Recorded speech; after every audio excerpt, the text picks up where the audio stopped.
Hello बच्चों, स्वागत है आपका आपके अपने YouTube channel success alpha classes में। आज जो पेपर हुआ है विज्ञान का 2026 का कक्षा 10 का, उसका पेपर कोड है 824 GO। ठीक है, उसका मैं जो 20 नंबर का ऑब्जेक्टिव होता है वो सटीक एवं 100% सही उत्तर लाया हूँ। तो आइए बढ़ेंगे अपने क्वेश्चन की तरफ, तो देखेंगे कि पहले का क्या सही होता है। ठीक है, चलिए देखिए पहला क्या है। पहला देखिए, किसी पेंसिल को जल में सीधा नीचे डुबोते हैं तो उसका जल में डूबा भाग बाहर की तुलना में छोटा दिखाई देता है। इसका कारण क्या है? देखिए कारण होता है अपवर्तन। क्या होता है? अपवर्तन के कारण होता है। ऑप्शन नंबर बी सही है आपका। ठीक है, आगे बढ़ेंगे। दूसरा, जब कोई व्यक्ति एक दर्पण में अपना चेहरा देखता है तो आकार से चेहरा बड़ा दिखाई देता है, दर्पण होता है। ठीक है, अगर चेहरा बड़ा दर्पण दिखाई देता है, दर्पण से चेहरा बड़ा दिखाई देता है, होता है अल्ट्रा दर्पण। इसका यूज बहुत जगह होता है, जैसे कि दाढ़ी वाड़ी बनाने में, ठीक है, दंत चिकित्सक में। आगे देखेंगे, दूर दृष्टि दोष से पीड़ित एक व्यक्ति को सही दृष्टि के लिए किस लेंस का उपयोग करना चाहिए? अगर देखिए दूर दृष्टि दोष से पीड़ित है तो उसके लिए उत्तल लेंस उचित होता है, तो उत्तल लेंस का प्रयोग करना चाहिए उसको। ठीक है, तो ऑप्शन बी सही है। आगे बढ़ेंगे क्वेश्चन नंबर 4 की तरफ। एक त्रिभुजाकार कांच के प्रिज्म से गुजरने के बाद श्वेत प्रकाश की किरणें विक्षेपित होकर अपने सभी अवयवी रंगों में विभाजित हो जाती हैं, तो इस रंग की किरण में सबसे कम विचलन होगा। देखिए किस रंग में सबसे कम विचलन होगा, तो आपको पता है कि विचलन मतलब सबसे कम झुकाव लाल रंग में होगा, तो ए ऑप्शन सही हो जाएगा। ठीक है, और सबसे ज़्यादा झुकाव बैगनी रंग में होता है। ठीक है, तो पूछा है कम होगा, जब कम पूछा है तो लाल रंग हो जाएगा, ऑप्शन ए सही हो जाएगा। आगे देखेंगे, कई प्रतिरोधों के विभिन्न समायोजन में से किस संयोजन में सबसे कम प्रतिरोध प्राप्त होता है? देखिए पांचवा में सबसे कम प्रतिरोध किस में प्राप्त होता है? तो समांतर संयोजन में प्राप्त होता है। किसमें? समांतर संयोजन में प्राप्त होता है। आगे बढ़ेंगे, ऑप्शन नंबर इसका बी सही है आपका। ठीक है, आगे बढ़ेंगे क्वेश्चन नंबर 6 की तरफ। क्वेश्चन नंबर 6 है, किसी विद्युत धारावाही चालक के सिरों के बीच स्थित विभवांतर ज्ञात करने के लिए यंत्र की आवश्यकता होती है। देखिए किस यंत्र की आवश्यकता होती है? तो आपका voltmeter, option number B सही है। आगे देखेंगे 7वां क्वेश्चन, किसी विद्युत धारावाही चालक के चारों ओर उत्पन्न होने वाले चुंबकीय क्षेत्र की दिशा ज्ञात करने के लिए किस नियम का सहयोग लेना होता है? किस नियम का सहयोग लेना होता है आपको होता है दाहिने हाथ के अनुष्ठ नियम का। किसका? दाहिने हाथ के अनुष्ठ नियम का। ठीक है, आगे देखेंगे क्वेश्चन नंबर 8 की तरफ। अब ये सेट भी आ जाता है जो कि रसायन विज्ञान से संबंधित है। एथेनॉल में उपस्थित क्रियात्मक समूह है। एथेनॉल में उपस्थित क्रियात्मक समूह आपका क्या है? देखिए OH। एथेनॉल में क्या होता है? OH। ठीक है, OH से एल्कोहल होता है, तो इसमें एथेनॉल ऑल आ रहा है तो OH हो जाएगा। आगे देखेंगे क्वेश्चन नंबर 9, जब संतृप्त हाइड्रोकार्बनों का Ni:Pd यानी निकेल और लेड, पीडी से क्या होता है? सॉरी पीडी उत्प्रेरक की, लेड नहीं है ये, पीबी लेड होता है। उत्प्रेरक की उपस्थिति में हाइड्रोजनीकरण किया जाता है, तो इस प्रक्रिया को क्या कहते हैं? तो इस प्रक्रिया को आपका कहते हैं हाइड्रोजनीकरण। देखिए एग्जामिनर ने खेला खेल दिया है आप लोगों के साथ, हर ऑप्शन बी सही है। ज़्यादातर ऑप्शन कौन सा सही है? बी सही है।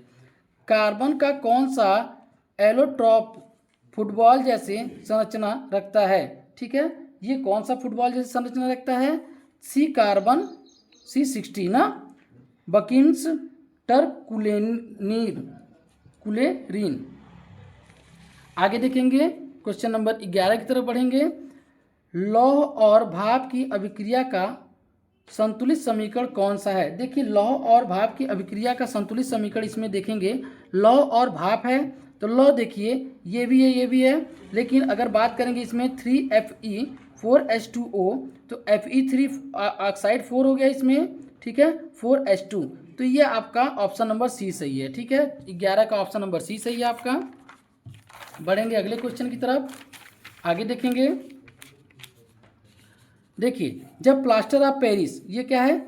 CaSO4 हाफ H2 यानी प्लास्टर ऑफ पेरिस को जल के साथ मिलाया जाता है तो यह पुनः जिप्सम बन जाता है। यह किस प्रकार का परिवर्तन है? देखिए जब इसको जल के साथ मिलाते हैं तो काफ़ी हार्ड हो जाता है, तो ये कैसा अभिक्रिया है? ऊष्माक्षेपी रासायनिक अभिक्रिया है। कैसा है? ऊष्माक्षेपी रासायनिक अभिक्रिया है। अब बढ़ेंगे क्वेश्चन नंबर 13 की तरफ। क्वेश्चन नंबर 13 क्या है देख लेंगे।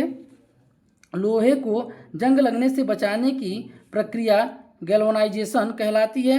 इनमें क्या किया जाता है? देखिए, जब लोहे को जंग लगने से बचाता है गैल्वेनाइजेशन कहलाता है। तो इसको हम लोग कहते हैं जस्ता का परत चढ़ाते हैं। आपको पता है, तो लोहे पर जस्ते की परत चढ़ाया जाता है। जस्ता मतलब जिंक। ठीक है, आगे बढ़ेंगे। अब देखिए सेक्शन नंबर सी, यानी भाग कब आ गया? सी, मतलब इसमें कौन सा? बायो का क्वेश्चन पूछा जाएगा, जीव विज्ञान का। आगे बढ़ेंगे। मानव आहार नाल का सबसे लंबा भाग होता है। देखिए, मानव आहार नाल का सबसे लंबा भाग होता है, देखिए आपको दिया होगा क्षुद्रांश ना, जिसे बोलते हैं छोटी आंत। ठीक है, स्मॉल इंस्टेंटाइन। ठीक है, तो अगर हिंदी में दिक्कत हो तो आप सी लगा सकते हैं, इसमें जो छोटी आंत हो जाएगा ये। आगे देखेंगे।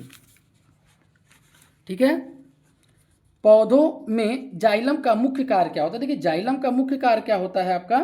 जाइलम का काम होता है, देखिए जाइलम मतलब जाता है, मतलब जड़ से जल व खनिज पदार्थों का परिवहन होता है। तो आपका ऑप्शन नंबर सी हो जाएगा। ट्रिक के माध्यम से ऑप्शन नंबर सी हो जाएगा।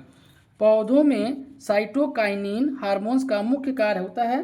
पौधों में देखिए साइटोकाइनिन हार्मोन्स का मुख्य कार्य क्या होता है? कोशिका विभाजन को प्रेरित करता है। देखिए, कोशिका के विभाजन में सहायता प्रदान करता है और प्रेरित करता है। ठीक है, तो ऑप्शन नंबर आपका 16वां ए सही है। 17 नंबर पे देखते हैं, निम्न में से कौन लैंगिक संचरण रोग नहीं है? तो लैंगिक संचरण रोग कौन सा नहीं है? तो देखिए, लैंगिक संचरण रोग नहीं है तो हैजा नहीं है, और सारे लैंगिक संचरण रोग हैं। पुनरुद्भव प्रक्रिया होता है, ये पुनरुद्भव प्रक्रिया होता है आपका, क्या होता है आपका? प्लेनेरिया में, प्लेनेरिया में होता है। ये ऑप्शन नंबर आपका डी सही है। आगे बढ़ेंगे। आगे बढ़ेंगे आपका क्वेश्चन नंबर 19 की तरफ। ठीक है, देखेंगे मानव की विभिन्न अनैच्छिक क्रियाएं जैसे मुंह में लार आना, मस्तिष्क के किसी भाग द्वारा नियंत्रण होना होता है, यह क्या होता है? इसमें से कौन सा ऑप्शन सही है? तो आपका देखिए मेंडुला जो होता है ये अनैच्छिक क्रियाओं को उत्पन्न करता है, यानी अनैच्छिक क्रियाओं का नियंत्रण करता है। ठीक है, आगे देखेंगे 20वां क्वेश्चन। निम्न आहार श्रृंखला में कौन घास के मैदान में परितंत्र से संबंधित है? तो ऑप्शन नंबर इसमें कौन सा है 20वां का? ऑप्शन नंबर देखिए सी, घास, फिर टिड्डा, फिर मेढक, फिर सर्व, फिर बांझ। ठीक है, ये एक सही क्रम है। तो आपका ये रहा 20 का 20 क्वेश्चन। आप ऐसे ही वीडियो के लिए चैनल को सब्सक्राइब कर लीजिए, लाइक कीजिएगा और बताइएगा कि आपका स्कोर कितना है।